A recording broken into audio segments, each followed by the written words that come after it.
அண்மைச் செய்தி. கர்நாடக மாநிலம் கேஆர்எஸ் அணையிலிருந்து 40,000 கன அடி உபரி நீர் காவிரியில் திறந்துவிடப்பட்டுள்ளது.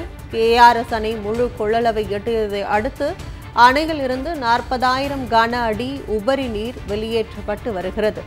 கர்நாடக அணைகளிலிருந்து தண்ணீர் திறக்கப்பட்டுள்ளதால் காவிரி கரையோர மக்களுக்கு வெள்ள அபாய எச்சரிக்கை விடுக்கப்பட்டுள்ளதைத் தொடர்ந்து காவிரி நீர்பிடிப்பு பகுதிகளில் பெய்து வரும் கனமழையின் காரணமாக கபினி, கேஆர்எஸ் அணைகள் நிரம்பியுள்ளதால் காவிரியில் நீர்வரத்து அதிகரிக்கவும் வாய்ப்பு உள்ளதாக கருதப்படுகிறது. கர்நாடக மாநிலம் கேஆர்எஸ் அணையிலிருந்து 40,000 கன அடி உபரி நீர் காவிரியில் திறந்துவிடப்பட்டுள்ளதை அண்மைச் செய்தியாக பார்த்து வருகிறோம்.